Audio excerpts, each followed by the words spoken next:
Assalamualaikum warahmatullahi wabarakatuh. Alhamdulillahirabbil alamin. Wassalatu wassalamu ala sayyidina Muhammadin wa ala alihi wa sahbihi wasallam. Asyhadu an la ilaha illallah wahdahu la syarikalah wa asyhadu anna Muhammadan abduhu wa rasuluh la nabiyya ba'dah.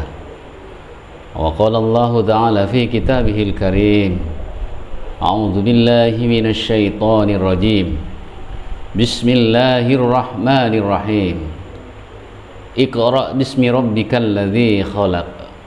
Khalaqal insana min 'alaq. Iqra wa rabbukal akram. Alladzi 'allama bil qalam. 'Allamal insana ma lam ya'lam. Shadaqallahul 'adzim. Pemirsa channel YouTube Spensta Serasi yang dirahmati oleh Allah Subhanahu wa taala. Segala puji dan syukur marilah kita panjatkan kehadirat Allah Subhanahu wa taala atas segala nikmat yang Allah curahkan kepada kita, baik yang berupa nikmat sehat dan kesempatan, lebih-lebih nikmat iman dan Islam, sehingga kita masih bisa dan mampu melaksanakan kewajiban ibadah puasa yang diwajibkan kepada kita sebagai orang Islam. Hal ini tentunya sesuai dengan doa kita yang selalu kita panjatkan sebelumnya. Allahumma barik lana fi Rajab wa Sya'bana wa ballighna Ramadhana waghfir lana dzunubana. Amin. Pemirsa channel YouTube Spensta Serasi yang dirahmati oleh Allah, tentunya kita sepakat bahwa mencari ilmu adalah penting. Sebagai contoh, amat penting bagi kita untuk mengetahui tentang makanan yang baik bagi kita. Tidak hanya enak rasanya, tetapi juga sehat untuk tubuh kita. Bukan hanya itu, namun kita juga perlu mengetahui makanan yang halal bagi kita. Dalam hal berpakaian juga demikian. Kita tidak hanya perlu mengetahui pakaian yang indah dan cocok bagi tubuh kita, namun juga perlu memperhatikan segi kepantasan, kapan dan di mana pakaian tersebut digunakan. Dan sebagai orang yang beragama Islam, kita juga wajib mengetahui seperti apa pakaian yang sesuai dengan aturan-aturan agama kita. Karena di dalam kehidupan kita tidak boleh hanya mementingkan kesenangan diri kita. Karena kita hidup di tengah-tengah masyarakat, juga harus memperhatikan kepantasan berpakaian. Dan sebagai orang Islam, kita wajib mengetahui pakaian yang sesuai dengan aturan agama kita. Karena pada akhirnya kita akan kembali kepada Sang Pencipta untuk mempertanggungjawabkan segala perbuatan-perbuatan kita ketika kita masih di dunia. Semakin bertambahnya usia, kebutuhan akan ilmu juga semakin kompleks. Karena semakin dewasa, kebutuhan dan keinginan kita juga semakin bertambah. Pergaulan kita semakin kompleks. Kita butuh ilmu tentang bagaimana cara bersosialisasi dengan teman dan masyarakat, sehingga dapat bergaul dengan baik. Sebagaimana kita memilih makanan yang baik, kita juga perlu belajar memilih kata-kata yang baik untuk diucapkan agar tidak meracuni lawan bicara kita.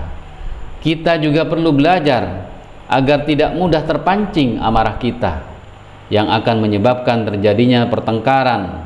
Dan apabila terjadi kesalahpahaman dan perselisihan, maka kita diharapkan menyelesaikan masalah dengan sebaik-baiknya. Kita juga butuh ilmu sesuai dengan apa yang akan menjadi profesi kita, yang akan menjadi sumber penghasilan, yang dapat menafkahi diri sendiri dan keluarga. Kita juga butuh ilmu bagaimana cara mengabdi kepada Sang Pencipta, karena bagaimanapun yang terakhir inilah tujuan utama kita. Sebagaimana firman Allah, "Wa ma khalaqtul jinna wal insa illa liya'budun. Dan tidaklah kami ciptakan jin dan manusia kecuali untuk mengabdi kepadaku. Pemirsa channel YouTube Spensta Serasi yang dirahmati oleh Allah, pada kesempatan ini saya akan mencoba menyampaikan tentang hukum mencari ilmu di dalam Islam, tentang keutamaan orang berilmu, dan bagaimana adab yang seharusnya kita lakukan dalam mencari ilmu. Di awal kita sudah membahas bahwa mencari ilmu adalah penting, sehingga tidak heran ketika Allah mewajibkan kita untuk menuntut ilmu. Sebagaimana bunyi dari sebuah hadis, An Anas bin Malik qala Rasulullah sallallahu alaihi wasallam, talabul ilmu faridatun ala kulli muslim. Dari Anas bin Malik, beliau berkata, Rasulullah sallallahu alaihi wasallam bersabda bahwa menuntut ilmu itu wajib bagi setiap muslim.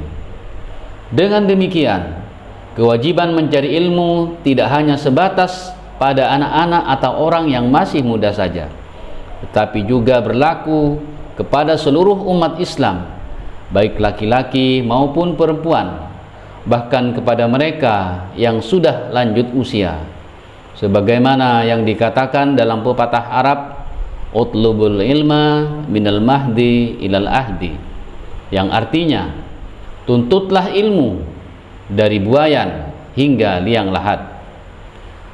Pemirsa channel YouTube Spensta Serasi rahimakumullah, ketika mencari ilmu telah diwajibkan atas orang Islam, maka sebagai konsekuensinya adalah kita akan mendapatkan pahala apabila melakukannya. Namun sebaliknya, kita juga akan mendapatkan dosa apabila meninggalkannya. Na'udzubillahi min dzalik. Dalam hadis lain, Rasulullah sallallahu alaihi wasallam bersabda, barang siapa menginginkan soal-soal yang berhubungan dengan dunia, wajiblah ia memiliki ilmunya. Dan barang siapa yang ingin selamat dan berbahagia di akhirat, wajiblah ia memiliki ilmunya. Dan barang siapa yang menginginkan kedua-duanya, wajiblah ia memiliki ilmu kedua-duanya pula. Hadis riwayat Bukhari dan Muslim. Pemirsa channel YouTube Spensta Serasi yang dirahmati oleh Allah, jadi tidaklah heran ketika ayat yang pertama kali turun adalah Iqra bismi rabbikal ladzi khalaq, khalaqal insana min 'alaq, Iqra wa rabbukal akram, alladzi 'allama bil qalam, 'allamal insana ma lam ya'lam. Surah Al-Alaq ayat 1 sampai 5. Makna yang terkandung dalam surah tersebut, kita disuruh membaca, kita disuruh belajar, sebab dengan belajar maka kita akan menggapai kebahagiaan, bukan hanya di dunia, namun juga kebahagiaan di akhirat, sebagai akhir dari tujuan kita hidup di dunia. Pemirsa channel YouTube Spensta Serasi yang dirahmati oleh Allah, rajin belajar adalah anjuran, bahkan diwajibkan dalam Islam. Karena menjadi orang yang berilmu memiliki kedudukan yang istimewa. Dalam Al-Quran disebutkan bahwa orang yang berilmu akan memperoleh kedudukan yang mulia, sebagaimana firman Allah dalam surah Al-Mujadalah ayat 11, yang artinya, wahai orang-orang yang beriman, apabila dikatakan kepadamu, berilah kelapangan di dalam majelis-majelis, maka lapangkanlah, niscaya Allah akan memberi kelapangan untukmu. Apabila dikatakan berdirilah, kamu berdirilah, Allah niscaya akan mengangkat orang-orang yang beriman di antara kamu dan orang-orang yang berilmu beberapa derajat. Allah maha teliti terhadap apa-apa yang kamu kerjakan. Kutipan ayat tersebut menerangkan bahwa betapa Allah mengangkat derajat mereka yang berilmu beberapa kali lebih tinggi daripada yang tidak berilmu. Isyarat ini menandakan bahwa dengan ilmulah manusia bisa menjadi lebih mulia, bukan karena hartanya, bukan karena keturunan atau nasabnya. Dalam sebuah hadis Rasulullah sallallahu alaihi wasallam bersabda bahwa siapa yang menempuh jalan untuk mencari ilmu, maka Allah akan memudahkan baginya jalan menuju surga. Hadis yang senada dengan ini juga menyebutkan dari Abu Darda radhiyallahu an berkata, aku mendengar Rasulullah sallallahu alaihi wasallam bersabda, barang siapa yang menempuh jalan untuk mencari ilmu, maka Allah akan memudahkan baginya jalan menuju surga. Sesungguhnya malaikat meletakkan sayapnya sebagai tanda ridho pada penuntut ilmu. Sesungguhnya orang-orang yang berilmu dimintai ampun oleh setiap penghuni langit dan bumi, sampai ikan yang berada di dalam air. Sesungguhnya keutamaan orang yang berilmu dibandingkan ahli ibadah adalah seperti perbandingan bulan di malam Badar dari bintang-bintang lainnya. Sesungguhnya ulama adalah pewaris para nabi. Sesungguhnya nabi tidaklah mewariskan dinar dan pula dirham. Barang siapa yang mewariskan ilmu, maka sesungguhnya ia telah mendapatkan keberuntungan yang besar. Jadi jelaslah bahwa menuntut ilmu banyak sekali keutamaannya, apalagi kalau kita mengamalkan dan mengajarkannya kepada orang lain, sebagaimana sabda Rasulullah sallallahu alaihi wasallam yang artinya, jika seseorang manusia mati, maka terputuslah amal darinya kecuali dari 3 hal. Yang pertama adalah sedekah jariah, yang kedua adalah ilmu yang diambil manfaatnya, dan yang ketiga adalah anak soleh yang mendoakan orang tuanya. Berdasarkan dalil-dalil di atas menerangkan bahwa umat Islam diwajibkan untuk menuntut ilmu, karena Allah telah berjanji di dalam Al-Quran bahwa barang siapa yang pergi untuk menuntut ilmu, maka Allah akan mengangkat derajatnya. Dan Rasulullah juga menjelaskan bahwa dengan belajar atau berjalan untuk mencari ilmu, maka Allah akan memudahkan jalannya menuju surga. Orang mencari ilmu dimohonkan ampun oleh penghuni langit dan bumi, termasuk ikan yang hidup di dalam air. Bahkan ketika kita mengajarkan ilmu kita yang bermanfaat kepada orang lain, maka walaupun kita telah meninggal dunia, kita masih mendapatkan pahala jariah dari amal kita mengajarkan ilmu. Semoga kita dapat menjadi muslim yang dimuliakan oleh Allah dengan ilmu kita. Amin amin ya rabbal alamin. Ma'asyiral muslimin rahimakumullah. Yang berikutnya adalah adab dalam menuntut ilmu. Yang pertama kali adalah niat. Innamal a'malu binniyat. Sesungguhnya amal seseorang bergantung kepada niatnya. Sehingga dalam mencari ilmu, seseorang harus benar dulu niatnya. Niat yang bersungguh-sungguh dalam menuntut ilmu, bukan untuk mengharap pujian manusia, akan tetapi niat di sini hanya untuk mencari keridhaan Allah agar mendapatkan kebahagiaan di dunia maupun di akhirat. Jangan sampai para penuntut ilmu salah dalam menentukan niatnya, seperti menuntut ilmu hanya untuk mendapatkan kenikmatan dunia, menuntut ilmu hanya untuk mendapatkan kehormatan ataupun kedudukan, menuntut ilmu hanya untuk mendapatkan ijazah maupun sertifikat. Maka wajiblah bagi para pencari ilmu untuk menata niat mereka, karena niat merupakan pokok dari segala hal. Dewasa ini ilmu pengetahuan sangat mudah didapatkan, baik secara offline, lebih-lebih secara online, melalui media sosial, webinar dan semacamnya.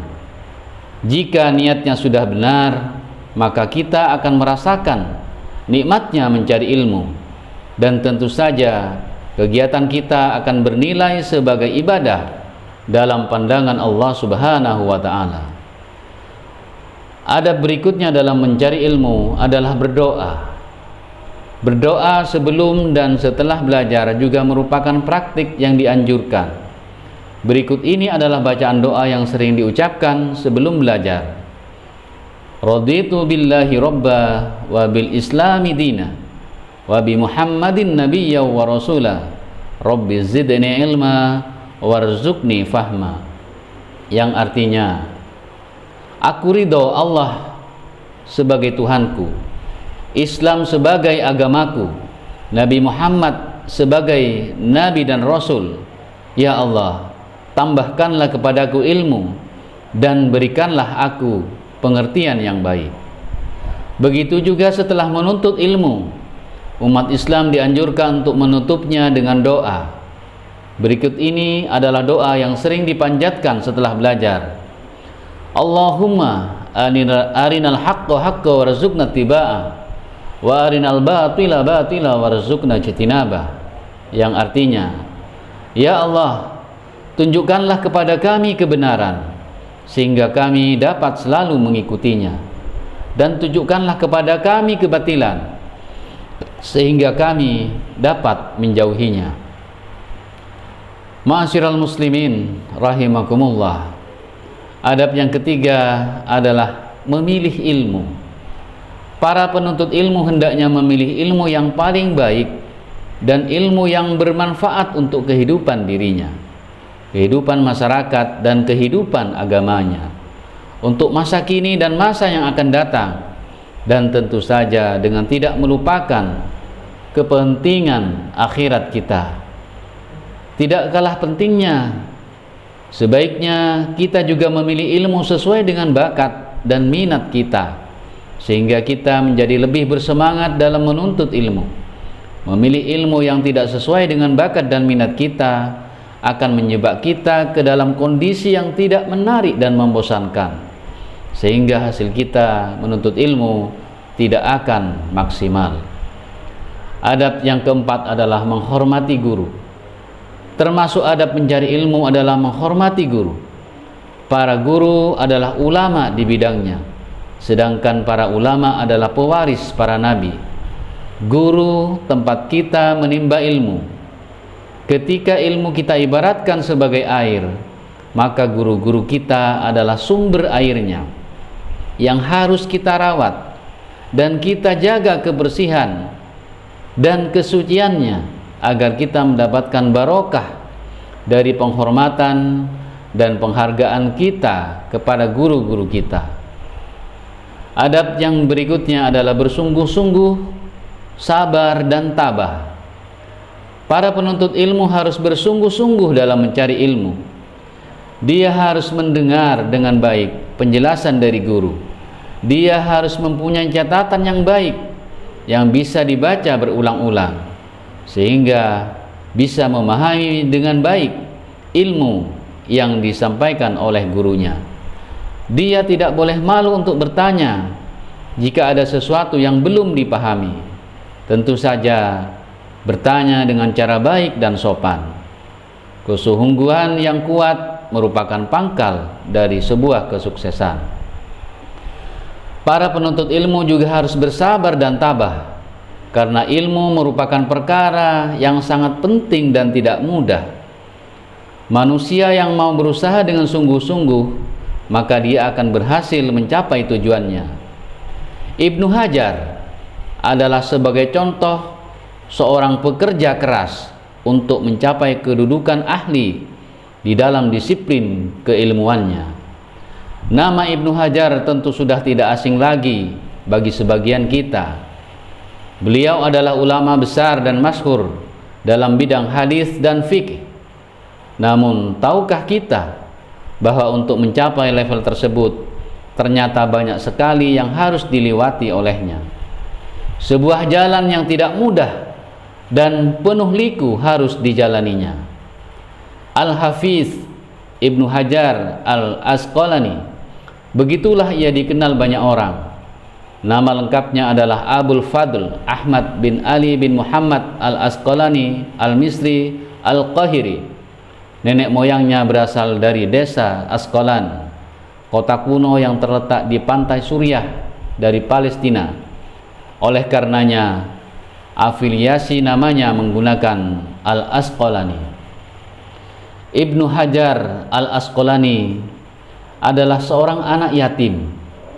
Ibunya meninggal saat beliau masih balita, dan ayahnya meninggal saat beliau berumur 4 tahun. Ibnu Hajar adalah sosok remaja yang sangat rajin. Beliau memiliki semangat dan keinginan untuk menjadi seorang yang mempunyai pengetahuan luas. Namun sayangnya, semangat dan keinginan yang kuat saja tidak cukup untuk mewujudkan cita-citanya.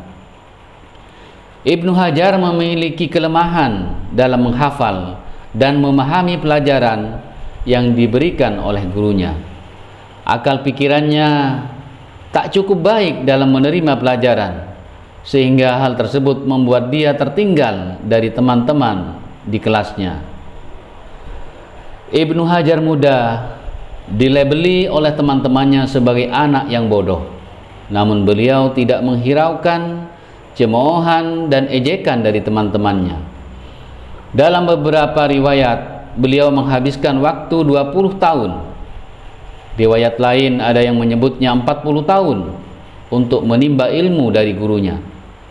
Hingga pada akhirnya manusia mempunyai batasan dalam kesabarannya.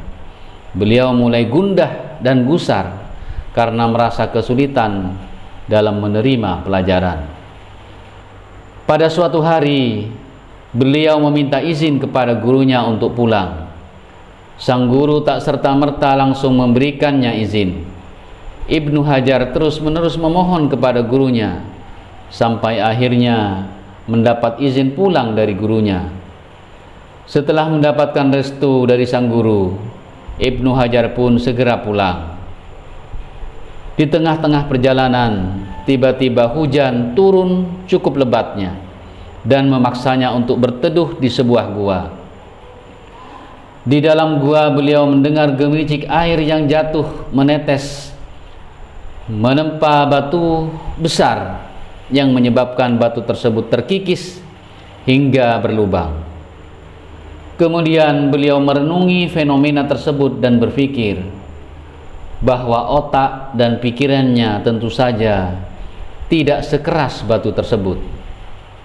Batu besar yang keras saja bisa terlubangi oleh tetesan air yang lembut.